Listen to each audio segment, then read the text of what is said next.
Okay, let's go ahead and get started. Sorry, it looks like I'm a minute or two behind schedule today. 4 minutes. It's 1:09. 4 minutes behind schedule today. So let's get started. So last time we completed our discussion of the motion of rigid bodies. Before moving on, however, I would like to just make one final point. So I would like to just spend a few minutes discussing a topic which is sort of legendary in its baroqueness in the study of classical mechanics. But it's one of those things that I really think that it is a good idea to at least be a little familiar with, just so that you don't get completely shocked when you encounter it at some point in your life, which you will. So, so far in our discussion of the motion of rigid bodies, we have been working almost entirely in body frame, which means that we have, for example, computed the components of the angular velocity in body coordinates. So we've computed the angular velocity vector omega in body coordinates with respect, which is to say we've calculated the omega i's, which are the components of the angular velocity vector, in body coordinates. But sometimes we would like to understand the motion of a rigid body in space rather than body coordinates. Which is to say, we'd like to understand what the motion looks like with respect to some static Cartesian coordinates rather than the rotating coordinates. So how are the rotating coordinates related to the static coordinates? Well, they're related through some formula like this, where we multiply the Cartesian coordinates by some rotation matrix U. And so in order to understand the relationship between the rotating and the static coordinates, it's useful to have an explicit way of parameterizing rotation matrices. And so there's a sort of standard way of parameterizing a rotation matrix, which is very commonly used. And I just wanted to spend a few minutes introducing it to you, not because it's something that we will spend much time on in this class, but rather because it's something that it is useful for you to know in your lives as physicists, just for your future enjoyment. So the claim that I would like to make is that an arbitrary rotation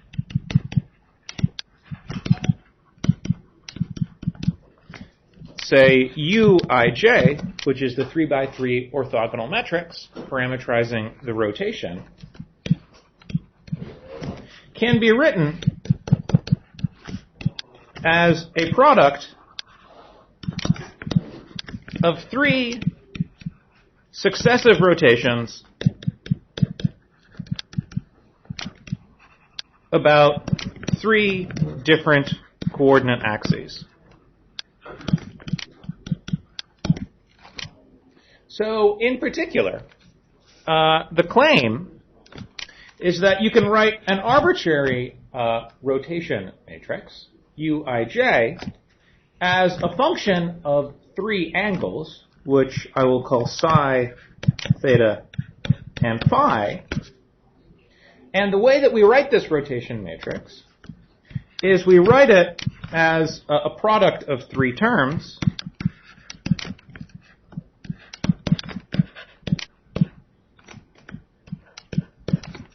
where the U1, U3, and U3 terms denote rotations about the E3 and E1 axes, respectively. So, for example, U3 of phi describes a rotation about the E3 for the z-axis by an angle phi. So that matrix would be the matrix cosine phi, sine phi, minus sine phi, cosine phi in the first 2x2 block, with a 1 on the 3-3 component and zeros elsewhere. And likewise, U1 of theta is equal to a similar matrix describing a rotation by an angle theta about the x-axis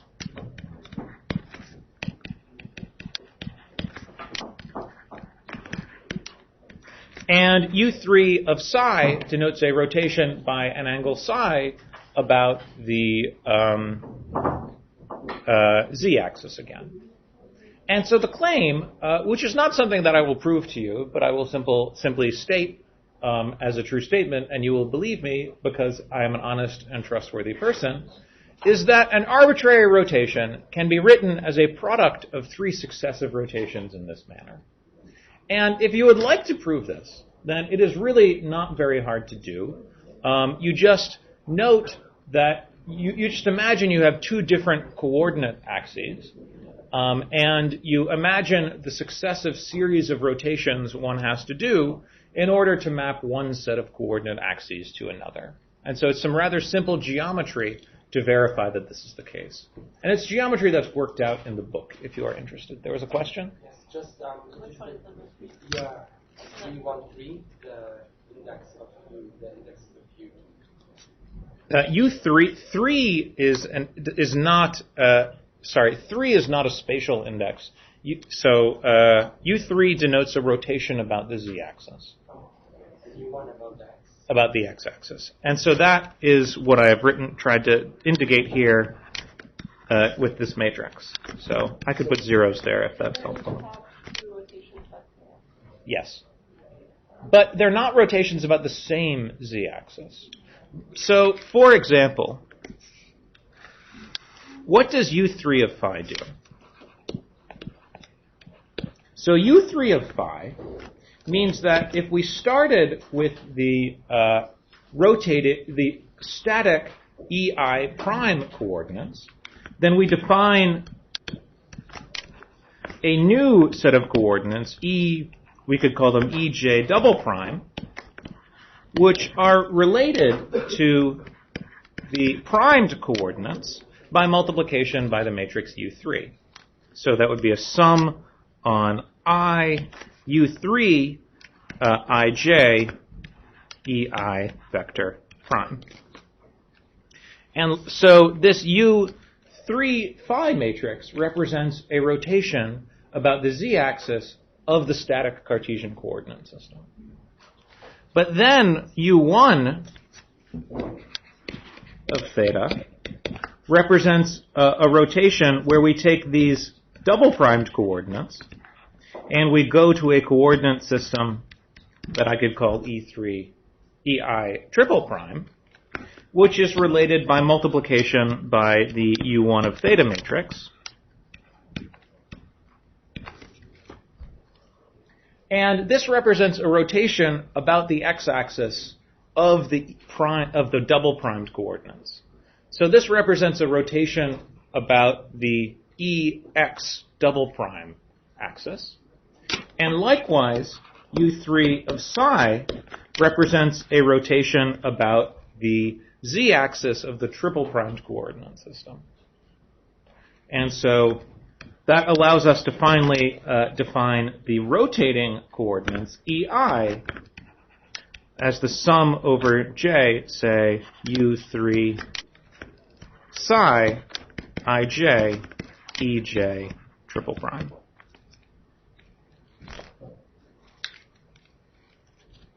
Yeah, sorry, I should be a little more explicit about writing out my indices here. Okay. So it's probably not terribly important to spend too much time working out the geometry of this. But the basic idea is the following. If I wish to describe an arbitrary rotation that relates two different coordinate systems, then I could start by doing a rotation about the z-axis of the Cartesian coordinate system to obtain a new coordinate system, rotate about the x-axis of this new coordinate system to obtain an even newer coordinate system, and then a rotation about the z-axis of this even newer coordinate system to obtain the newest coordinate system, which is the one that we're after. And that by thinking about a product of three successive rotations in this way, I can obtain an arbitrary rotation. And so I mention this not because this is something that we'll be spending a lot of time on in this class, because, at the end of the day, it's not terribly often that we will be interested in explicitly working out how to write an arbitrary rotation in terms of static coordinates, but simply because it's something that in your lives as physicists you will probably encounter at one point or another. Are there any questions before I continue? And so, for example, if you look in the textbook, you will see that this explicit description of a rotation in terms of these three angles, theta, phi, and psi, can be used, for example, to write an arbitrary rotation, or an arbitrary angular velocity vector, in terms of the space coordinate axes EI. And so I don't know if I'll bother to, I have it written out here, I don't know if I'll bother to write it out explicitly, but I'll simply say that this allows us to write omega in the EI prime coordinates, which is to say in the Cartesian space coordinates. And for certain problems, this is a useful thing to do. However, I will not force you to memorize some of the complicated formula that arise when one writes. There are long formula that can take up a couple pages, where one writes out the specific components of the angular velocity vector in space coordinates in various ways. I won't make you learn all of those. But I simply wanted to mention this because it's useful if you wish to try and understand the dynamics of a rotating rigid body in Cartesian coordinates rather than in body coordinates. Of course, the physics doesn't depend on what coordinate system you use, which is why we'll mostly be content to use body coordinates, but sometimes this can be useful for understanding things in space coordinates. So that was really just a bit of an aside, something I didn't get a chance to finish last time in our discussion of rigid bodies. And this really concludes what I had wanted to discuss about the motion of rigid bodies. So at this point, I should probably pause and see if there are any questions on the motion of rigid bodies or on Euler angles or anything like that before I continue. Is everyone reasonably content with our discussion of Euler angles? Sometimes I feel guilty that I don't go through a proof that an arbitrary rotation can be written as a product of three successive rotations about axes in this way. Would you like to see that proof? Yes. So just to make sure about the three different sets of the three coordinate axes. So the EIs, or you said, are the body coordinates. Mm-hmm. So they're centered. No, the EIs are the body coordinates. Yes. So they're centered inside the rigid body. They're the coordinate axes which are rotating along with the rigid body. Okay. And then you have the space coordinates EI prime. Yes. Just as in our discussion of rotating frames of reference. All right. And the double prime and triple prime are exactly what? Those are new coordinate systems which are obtained from the space coordinate systems by rotation. Okay. So the double primed coordinates are obtained from the E prime coordinates by rotation about the z-axis of the E prime coordinates. The E triple primes are obtained from the E double primes by rotation about the x-axis of the double primed coordinates. And finally, the E coordinates, the ones that are rotating along with the body, are obtained by a rotation by an angle psi about the z-axis of the triple primed coordinates. So yes. There's a fair amount, the proof that an arbitrary rotation can be written this way is not terribly difficult. Just involves a lot of mucking around, drawing diagrams, and I'm not very good at drawing, which is honestly the reason why I usually muck up the proof when I try and give it. But I feel a little guilty about not giving the proof. Are you absolving me of my guilt? It's in the book. Yeah, okay. It's just one of these technical facts. I feel guilty about a lot of things, though. That's part of being half Jewish and half Catholic. Okay. Are there any other questions about the motion of rigid bodies before we continue? You may have seen a proof of this fact in one of your math classes. Did you see it in your linear algebra class? Sometimes it's proven in linear algebra classes. Where have you seen it? Someone nodded. You nodded. You didn't see it. You were lying. Okay. Okay. Any other question about the motion of rigid bodies? Good. Okay. So what I would like to do now is continue our discussion of the dynamics of systems with many degrees of freedom. So you will remember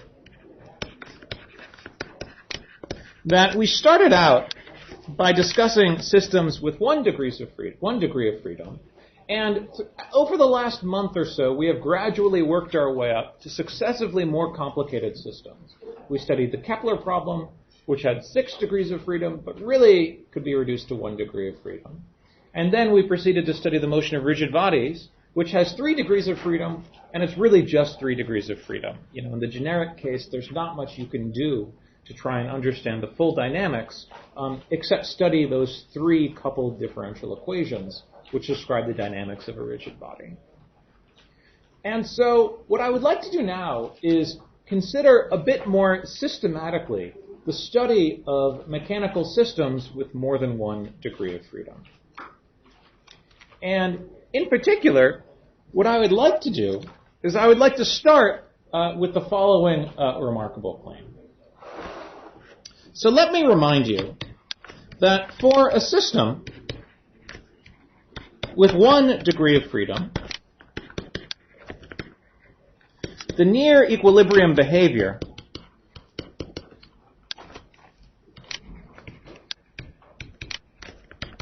is that of a simple harmonic oscillator. In particular, if the equilibrium was a stable equilibrium, then it was a simple harmonic oscillator with real frequency, so that the perturbations were described by an oscillation which was periodic in time. And if it was an unstable equilibrium, it was described by a harmonic oscillator with imaginary frequency whose excitations grew exponentially in time. So I would like to prove to you the following remarkable fact, which is that for a system with n degrees of freedom, the near equilibrium behavior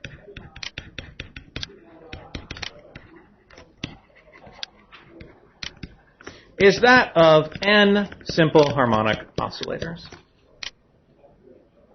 And in particular, they're n independent simple harmonic oscillators. Now, I should make a little bit of a caveat here. So if you remember our discussion of the system with a single degree of freedom, we really only had a simple harmonic oscillator in the generic case, where the second derivative of the potential did not vanish, and so we had a quadratic term in the Taylor expansion. So again, when I claim that a system with n degrees of freedom is described by n independent simple harmonic oscillators near equilibrium, I'm referring to a generic case where nothing special happens. Of course, there are rather special cases where the dynamics can be more complicated. But for the time being, I would like to just consider the more generic situation. So let's try and understand why it is that every equilibrium system is described by a collection of independent harmonic oscillators. So consider a system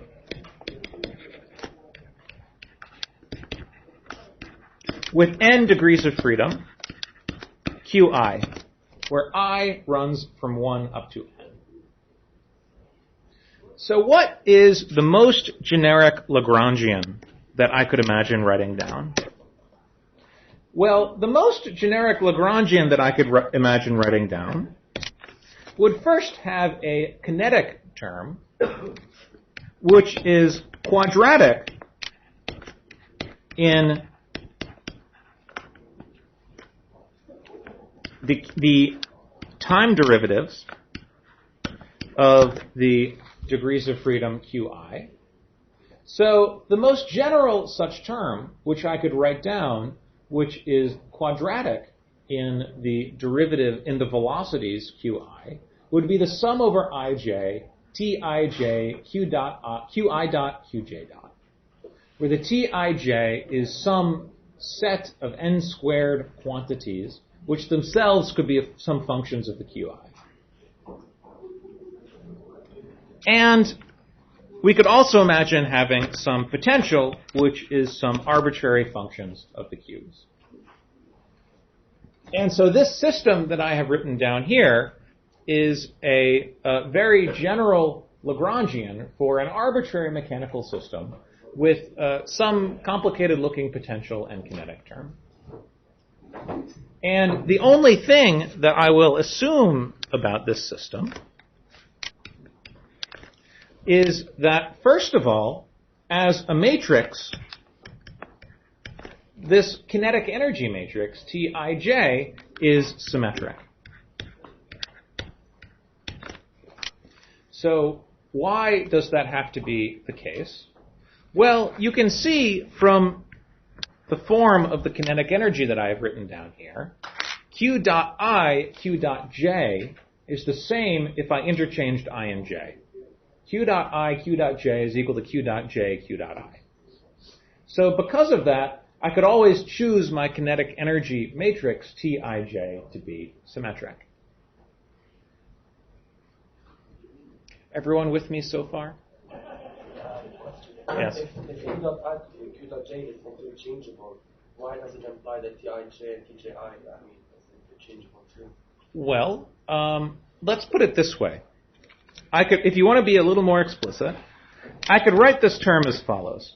I could write it as the sum over I and J, Tij plus Tji times Q dot I, Q dot J, or with an extra 1/2 there, simply by using the fact that Tji, Q dot I, Q dot J is equal to Tij, Q dot I, Q dot J. And then I could take this quantity here to be my kinetic energy matrix. And this quantity is, by definition, symmetric under interchange of I and J. So this Lagrangian can always be written in terms of a kinetic energy matrix which is symmetric. If it's not symmetric, you could always take the symmetric part of that matrix. So you are probably familiar in linear algebra with the statement that any matrix can be written as the sum of its antisymmetric part and its symmetric part. And it's only the symmetric part of the kinetic energy matrix that enters into the Lagrangian. Have you guys seen that in your linear algebra class? Okay, then prove it. Prove it to yourself that any matrix can be written as a sum of an antisymmetric and a symmetric matrix. I've given you half of the proof here already. Here, I'll give you a hint. Tij is equal to 1/2 Tij plus Tji, which is symmetric, plus 1/2 Tij minus Tji, which is antisymmetric. Okay.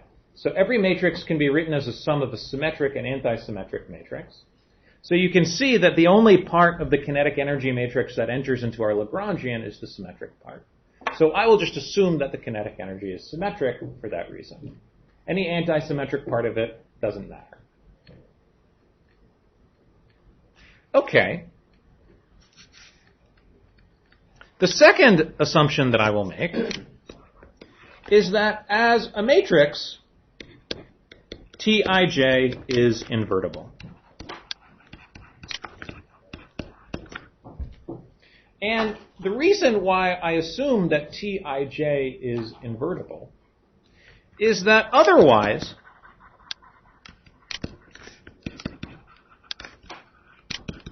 there exist directions in configuration space, or in Q space, which are independent of Q dot.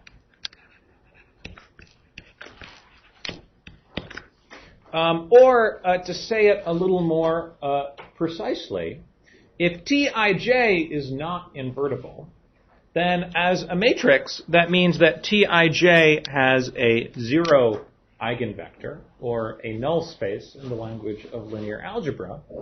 And for motion in that direction in configuration space, there will be no velocity-dependent terms in your Lagrangian. And if there are no velocity-dependent terms in your Lagrangian, then you don't have any dynamics. So this is not even really an assumption. This is just a statement about what we mean by degrees of freedom. You only have a degree of freedom if you have some sort of velocity dependence or time derivative dependence in your Lagrangian. Otherwise, there's just no dynamics. Okay. So given these assumptions, let's go ahead and write down the equations of motion. So the Lagrangian is 1/2 the sum over ij, Tij, q dot I, q dot j, minus v, where Tij and v are both functions of the Qi's. Is there a question? Okay. And T is a symmetric invertible matrix. So let's write down the equations of motion. And there will be n equations of motion because there are n degrees of freedom. And they will be the Euler-Lagrange equations, which come by varying the action with respect to qk, where k is an index that runs from 0 to n. So what is the equation of motion that comes by varying the action with respect to qk? Well, there are two terms. The first term comes by taking the derivative of the action with respect to qk, so dl by dqk, and then we subtract off the time derivative of dl by dqk dot.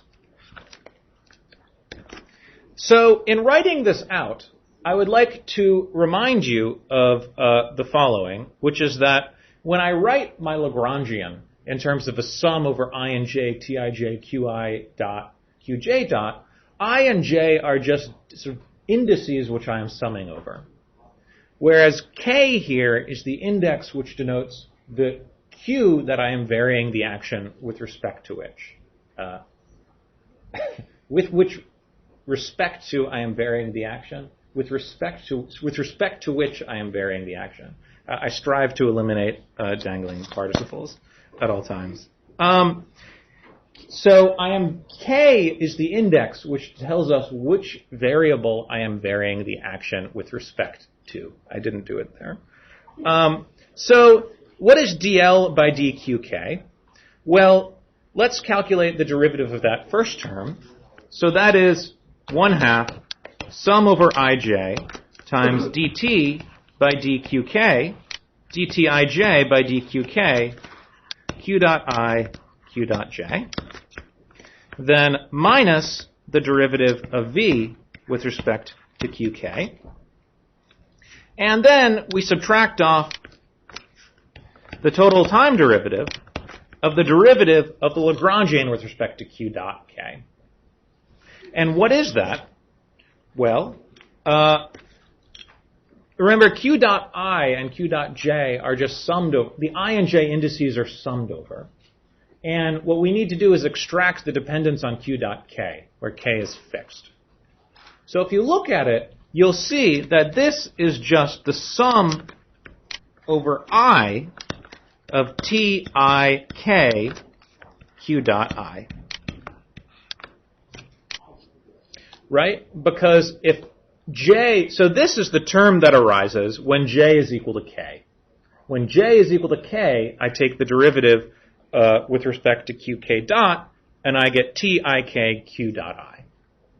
And then there's another term where I is equal to K, which is the sum over J of TKJ Q dot J, which is the same as the sum over I of TIK Q dot I, because T is a symmetric matrix, and I can relabel J and call it I.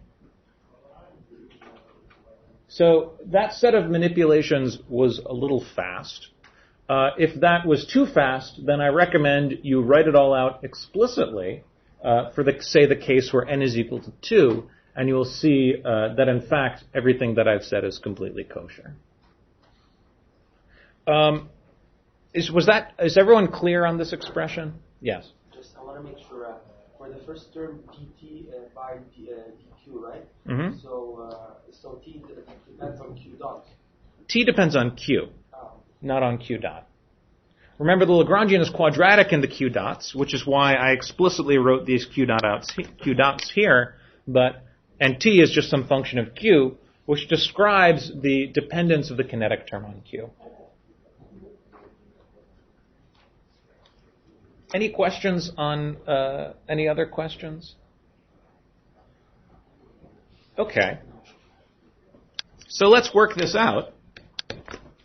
So that was 1/2 sum over I and j dtij by dqk q dot I q dot j minus dv by dqk. And then there are two terms. So one of which arises when the time derivative hits the q dot.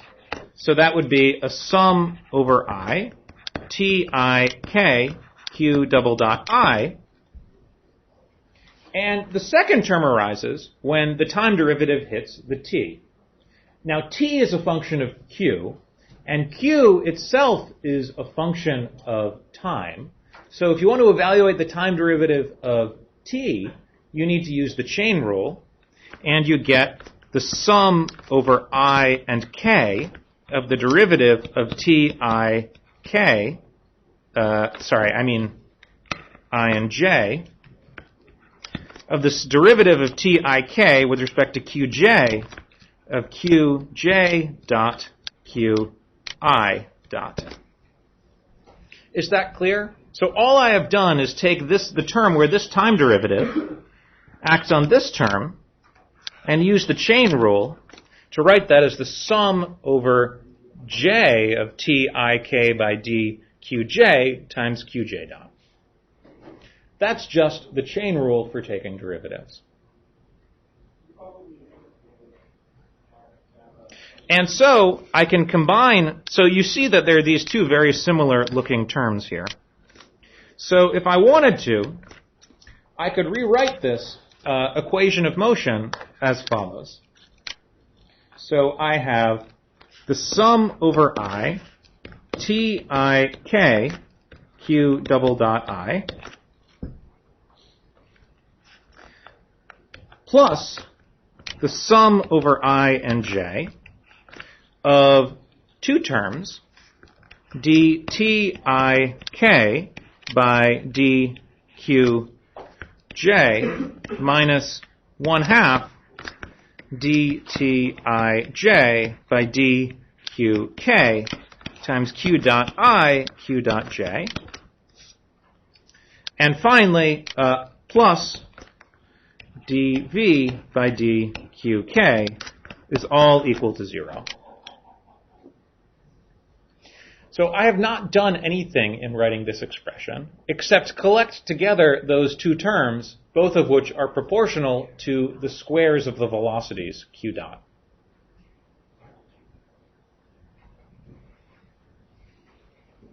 Okay. Are there any questions on this before I continue? I also multiplied by a minus sign. You probably got that. Okay. So let's look at this equation for a second. So what is this term here? This is the matrix T Tik summed over I times Q double dot I.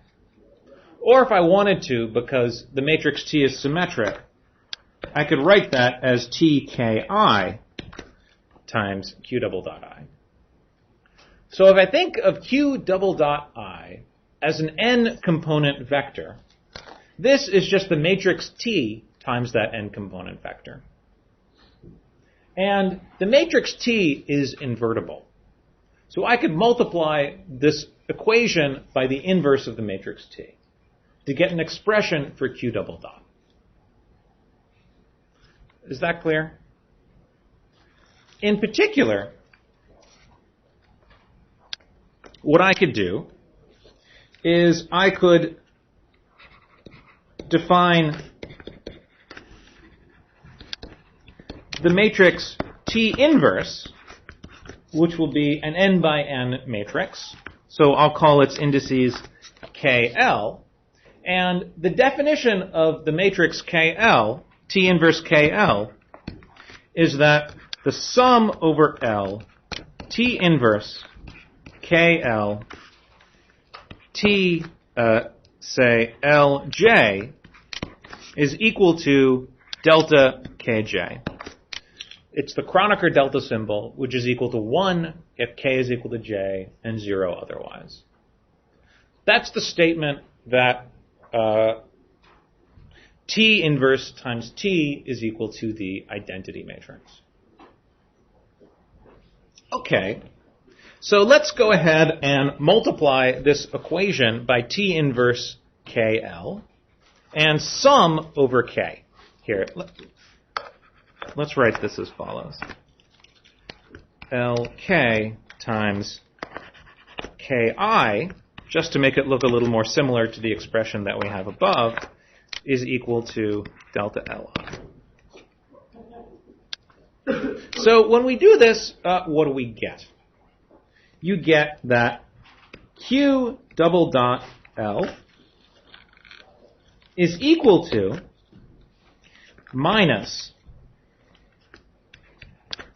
the sum over I, J, and K of the T inverse matrix with indices KL of this complicated guy here, dTik by dQj minus 1/2 dTij by dQk, Q dot I, Q dot J, plus the additional term, sum over K, T inverse KL times dV by dQk. Any questions so far? Yes. In the brackets, the first one is with respect to I or J. It's an I or J. That was a J here.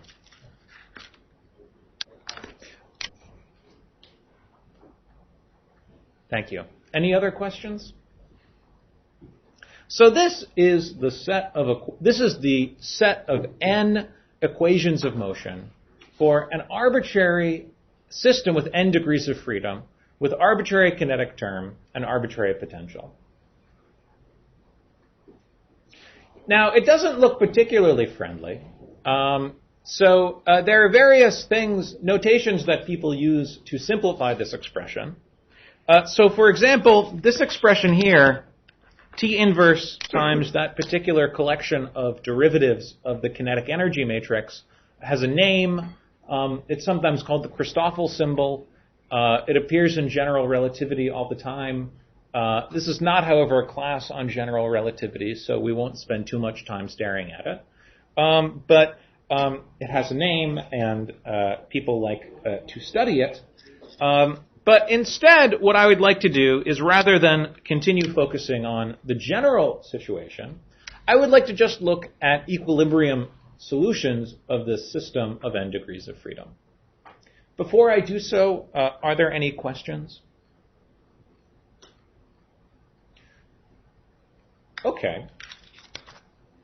So what is an equilibrium configuration? So an equilibrium configuration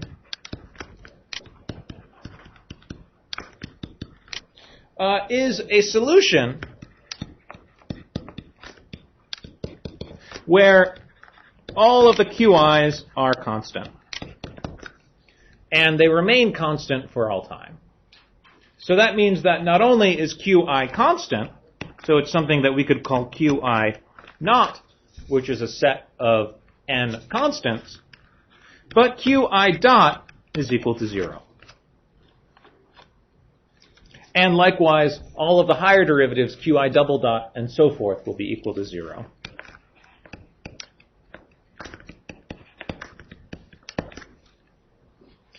So let's plug that into the equations of motion and see what we get.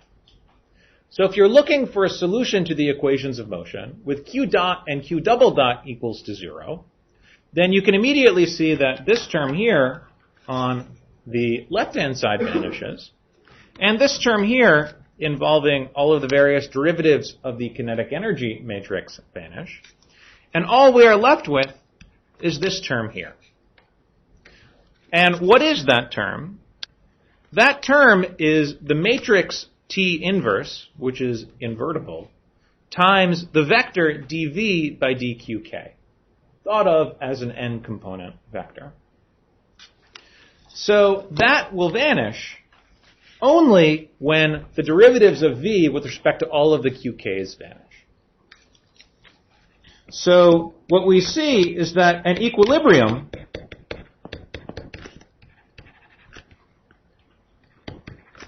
is a point QI naught such that the derivatives with respect to all of the q's at QI naught is equal to 0. And that's for all I going from 1 up to n. Or, if one wishes to use the language of vector calculus, you can think of v as a function living in an n-dimensional space. And this is the statement that the gradient of v with respect to that n-dimensional vector q vanishes. So, or another way of saying that is that Q naught is a critical point of V. Any questions on that? So basically, equilibrium is extremizing the potential? Well, it's not necessarily a global extremum, but it's a critical point. So whether or not it is a local or global minimum will depend on other things, which we will address in just a second. Yes. But it is at the very least a critical point. So all of the minima and maxima of the potential are equilibrium points, but the converse is not true. Not all equilibrium points are minima or maxima. Okay. And of course, this is very similar to the situation with 1 degree of freedom. But now we would like to ask the question, which is, what do small fluctuations look like?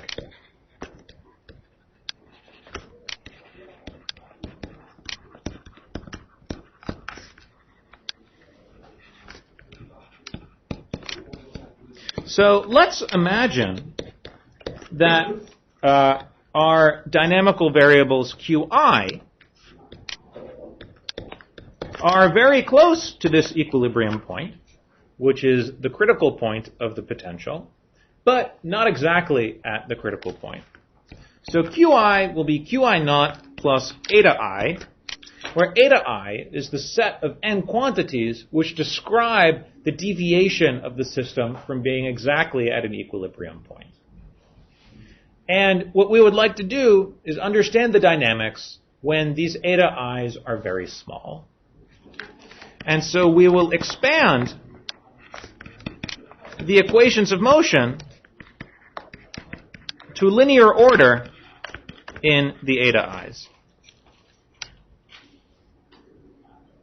Okay, so let's go ahead and look at this equation of motion up here and ask what happens when we set Q to be equal to Q naught plus eta and expand it to linear order in eta. Well, on the left-hand side, we'll get something which is eta L double dot. And then on the right-hand side, we would have the sum of two terms. But now something very nice happens, because these quadratic terms here are all quadratic in Q dot. And Q is Q naught, which is a constant, plus eta. So Q dot goes like eta dot. So Q dot squared will go like eta squared. So these terms will be all of order eta squared. And so the only terms that I have to deal with when I'm expanding to to linear order in eta are the terms coming from this third term here. And what are those terms? Well, dv by dq vanishes at q naught. So the only term will come from Taylor expanding dv by dq to linear order in eta. So what is that? Well, the equation will be eta L double dot is equal to minus the sum over k of T inverse KL times the derivative of V with respect to QK. And then I have to expand that to first order in eta. So that means that I take a second derivative here, and let's say Qj times eta j, and I sum over j. So that's what we get by Taylor expanding dv by dqk to first order in eta. So I'm using the fact that dv by dqk is equal to dv by dqk at q naught, which was equal to 0, plus the sum over j times the second derivative, dv by dqk, dv by dqj, evaluated at q naught times eta j. So this derivative is evaluated at q naught. So all I'm doing here is I'm Taylor expanding the equation of motion to first order in eta. Yeah, at the point q naught, where all of the q's are equal to q naught.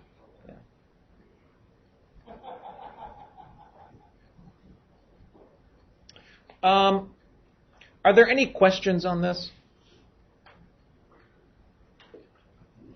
So it's helpful in understanding this equation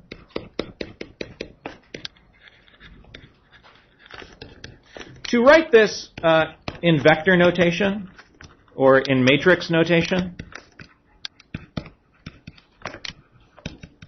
So if you think of eta as an n-component vector, a length n vector, then you can think of T and T inverse as n by n matrices. And you could also think of the n by n matrix V double prime, which is the n by n matrix whose components are given by the second derivatives of V with respect to Qi and Qj, where I and j run from 1 up to n. So T is an n by n matrix, T inverse is an n by n matrix, and V double prime is an n by n matrix. It's sometimes called the Hessian matrix. Did you guys see this in your multivariable calculus class? So it's sometimes referred to as the Hessian of V. And so our equation of motion then is that eta double dot is T inverse times V double prime times eta.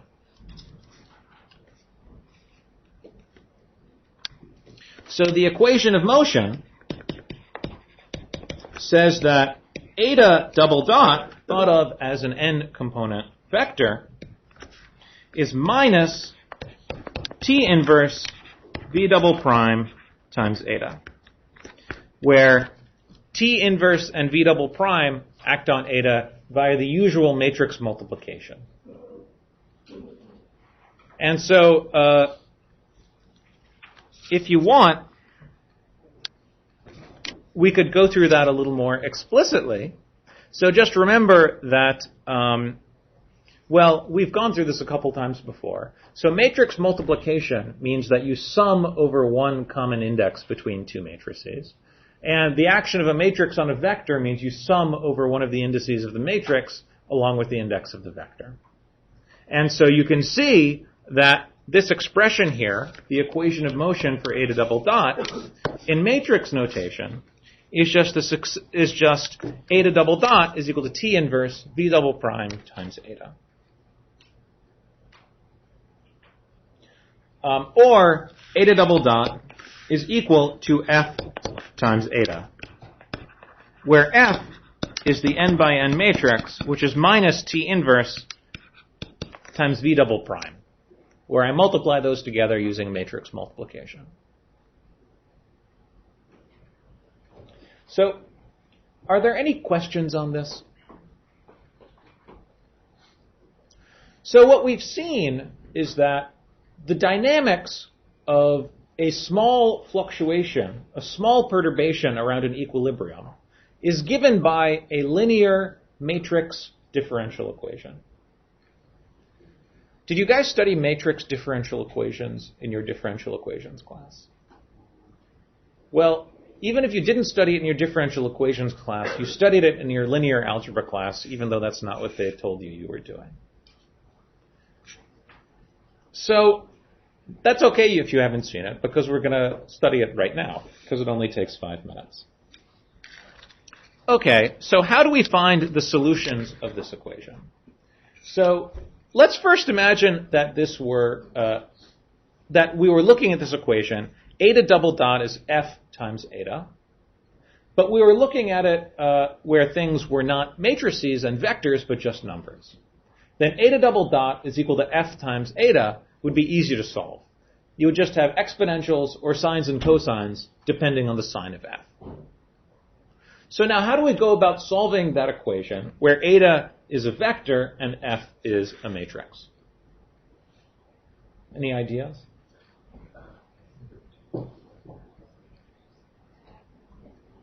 Right. So what you want to try and do is you want to try and diagonalize F. Or, to put it another way, you want to find the eigenvalues and eigenvectors of F. So to solve this, we want to find the eigenvalues and eigenvectors of F. Now, F is an n by n matrix, which means it has n eigenvalues and n eigenvectors. Now, I assume you saw eigenvalues and eigenvectors in your linear algebra class. Good. If you hadn't, I would have had to beat up your linear algebra teacher. Who was your linear algebra teacher?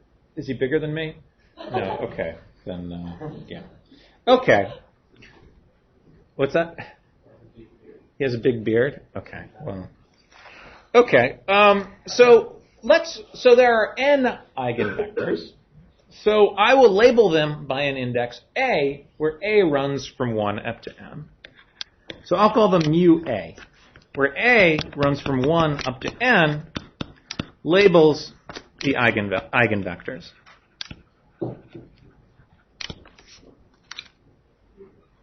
And these eigenvectors obey f times mu a is equal to an eigenvalue, which I will call omega a squared times mu a.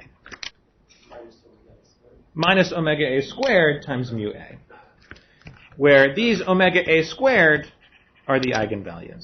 So you're assuming they're negative eigenvalues.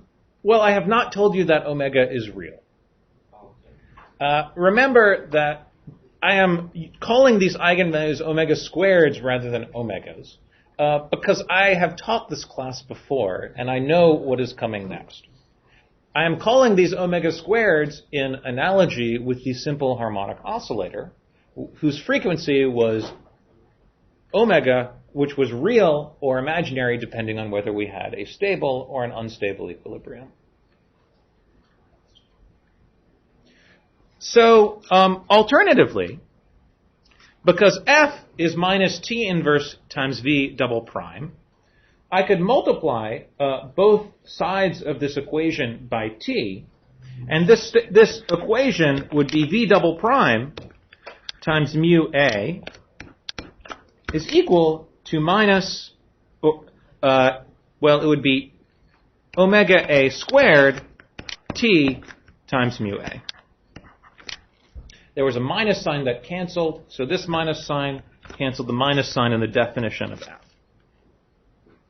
One question. Yes. And so you're assuming from the beginning that f is diagonalizable because I will prove to you it's diagonalizable. Oh, okay. I will prove it to you in just a minute. F is not I will discuss this in a second.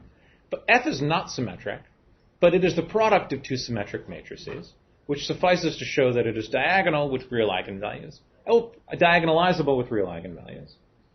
I will also have to make an assumption. Well, we'll get to this in just a second. Are there any questions, though, before I do that? So let me remind you now. So you guys all remember how to find the eigenvalues of a matrix? So just to remind you, the eigenvalues of the matrix F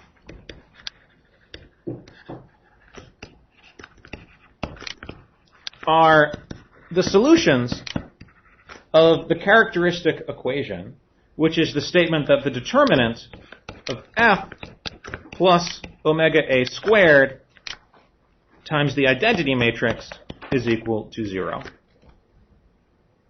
So the way that you remember that equation is you start by looking at this equation here, and you write it as F plus omega a squared times the identity matrix acting on mu a is equal to 0. So that means that thought of as a matrix, F plus omega squared times the identity matrix has a 0 eigenvalue, which means its determinant vanishes. So that's how you remember this characteristic equation. Or, alternatively, you could write out the characteristic equation using that second formula, and it would be the determinant of v double prime minus omega a squared times t is equal to 0. So this is the characteristic equation, which is an nth order polynomial equation for the eigenvalues. And having found the eigenvalues, you could then look at a particular eigenvalue and then solve for the eigenvectors. So this is a straightforward mechanical procedure that you probably did a lot of in your linear algebra class. So I should now make a couple of important points, which some of you have already asked about, which is that even though T and V double prime are symmetric, F is not necessarily symmetric. Now, for a real symmetric matrix, you know that all of the eigenvalues are going to be real. But if the matrix is not symmetric, you don't know that all of the eigenvalues are real. So it is not obvious that the omega a squareds are real. And so that, although it is not obvious, in fact is true. And so I'll prove that to you right now.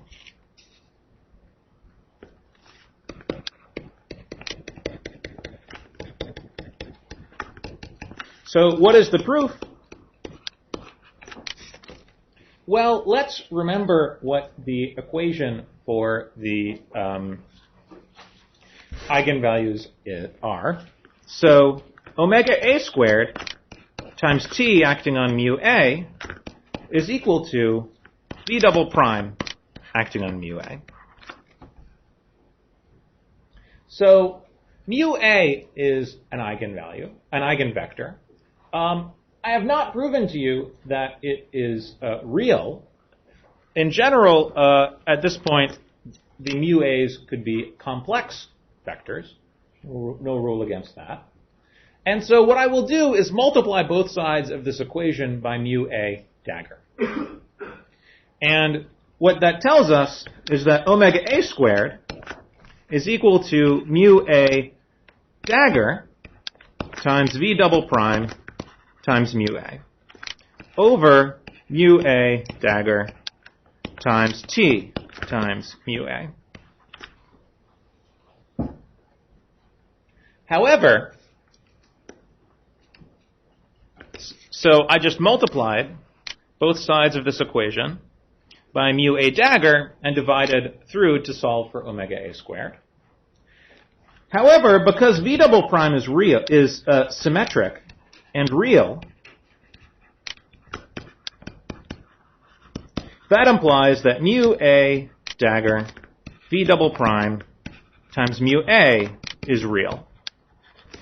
Just take its complex conjugate, which means you reverse the order and you dagger everything. But v double prime dagger is equal to v. So that means that mu a dagger v double prime mu a is real. And likewise, because Tij is symmetric and real, that implies that the denominator mu a dagger t times mu a is real. So omega squared is the ratio of real numbers and hence is real. Note that I assumed here that t was invertible because I assumed that mu dagger t times mu was non-zero when I divided through.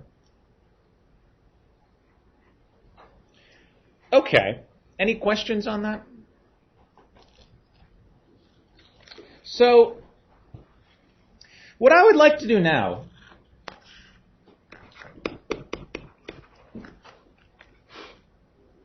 is from now on, I would like to assume that the eigenvalues omega a squared are distinct. So, we will return to the case where they're not distinct, perhaps not this class, but next class. But let's take the case where they're distinct. So this is the generic case where nothing special happens. So in this case, we can write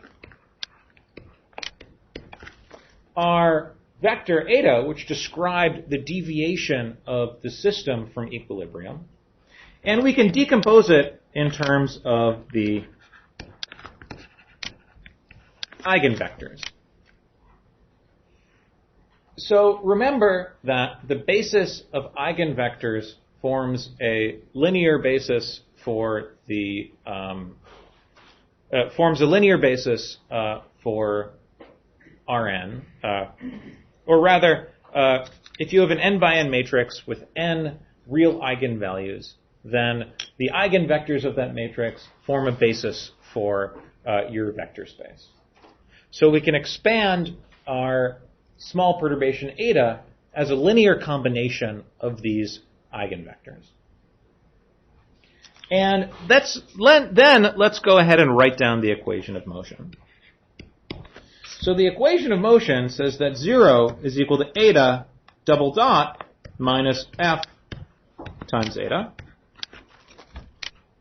which is the sum on A, eta A double dot, times mu A, plus omega A squared times eta A mu A. So I'll write that as eta double dot plus omega A squared eta A times mu A. And because the mu A's are all linearly independent, the only way that this equation can be true is if eta A double dot plus omega A squared eta A is equal to 0 for all A. And that's because the mu A's are linearly independent. So let me remind you that any two eigenvectors of a matrix with different eigenvalue are necessarily linearly independent. That's why I had to assume that the eigenvalues were distinct.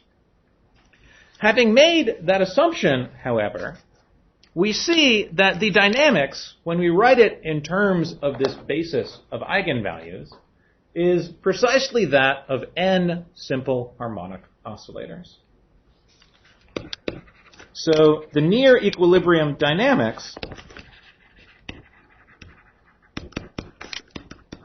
is n harmonic oscillators.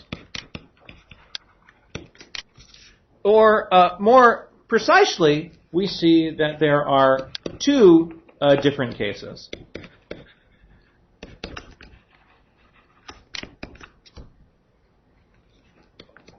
So in the first case, if all of the omega squareds are positive, then that implies that they are all stable simple harmonic oscillators. So the dynamics is that of n stable simple harmonic oscillators. And the solutions just oscillate in time.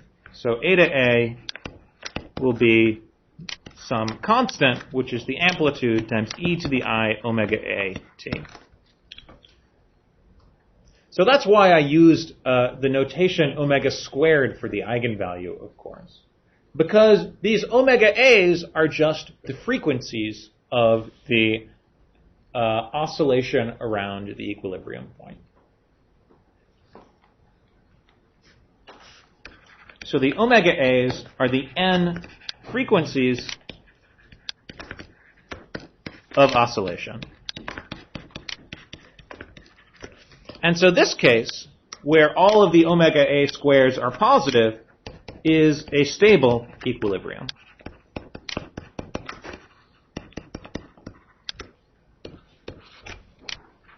However, if one of the omega A squareds is negative, meaning one of the omegas is imaginary, then there is an unstable mode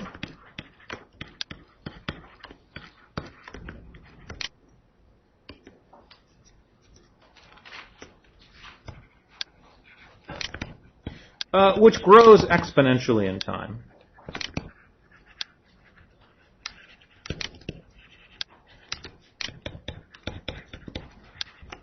So in particular, if you look at the solutions of the differential equation, eta double dot plus omega squared eta is equal to 0, those solutions just look like e to the plus or minus omega A, the absolute value of omega A times t. So there'll be one solution which grows exponentially in time. And just as for the case of a system with a single degree of freedom, the equilibrium will be unstable. Because if I am at such an equilibrium point, and I perturb the system slightly in some random direction, then the system will, that small perturbation will tend to grow exponentially rapidly in time. And so we have an instability. So this completes the argument that for a generic system with n degrees of freedom, the motion around an equilibrium point is equivalent to that of n harmonic oscillators. And there's a special name associated with these oscillations. So the omega a's are referred to as the normal frequencies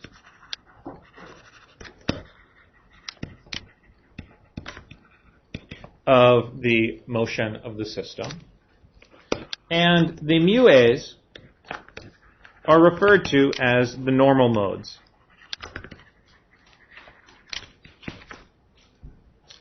Out of curiosity, in your previous mechanics classes, did you see normal modes or normal frequencies? Okay. So this is yet another reason why we spent so much time at the beginning of the semester studying the harmonic oscillator. Not only is every one-dimensional system expanded or out of stable equilibrium equivalent to a harmonic oscillator, but every n-dimensional system expanded around a stable equilibrium is equivalent to a harmonic oscillator. So I should also mention that this fact that every system can be thought of as a linear combination of n harmonic oscillators can also be derived directly from the Lagrangian point of view.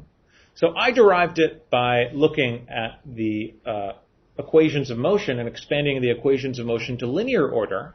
But one can also derive this by expanding the Lagrangian to quadratic order in the small perturbation. That's a useful exercise, so maybe it's something that I'll go through. I probably don't have time to go through it in the next 4 minutes. I could do it in 10 minutes probably. Should I do it, or do you guys have to run? Or are your brains full? You still have room in your brains?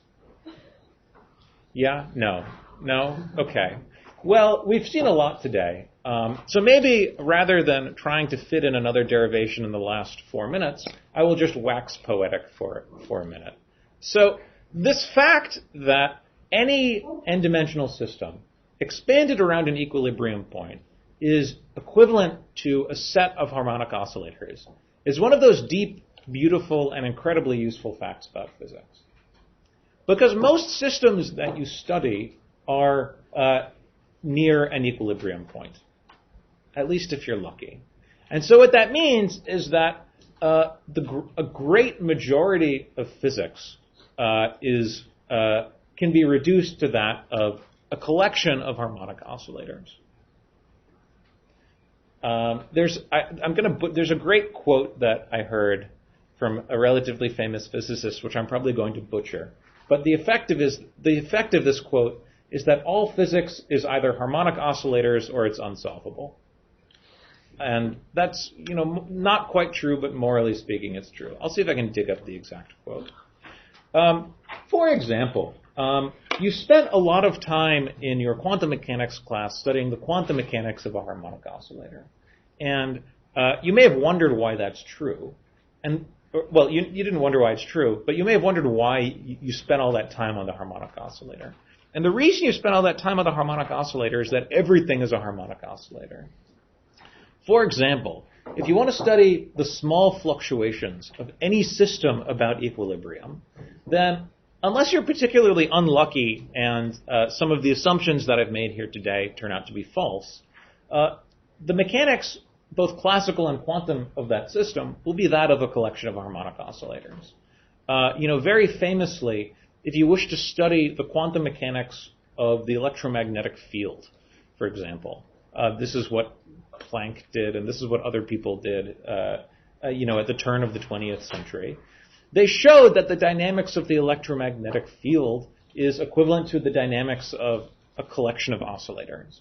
Now, because the electromagnetic field is not a system with a finite number of degrees of freedom, but an infinite number of degrees of freedom, they modeled it as a system with an infinite number, as a collection of an infinite number of harmonic oscillators. But you can still study its classical mechanics and its quantum mechanics in exactly the same way. And so this allowed And so this was really the beginning of particle physics. This was really the beginning of quantum mechanics, this study. So, so I just really wish to emphasize that the statement that every system can be thought of as a harmonic oscillator or as a collection of harmonic oscillators is one of these facts that you will return to again and again throughout your careers as physicists. Are there any questions or comments before we conclude for the day? Okay, if there are no comments, then I will see you on Thursday, where we will study the derivation of this fact again from the Lagrangian point of view before proceeding to consider a few examples.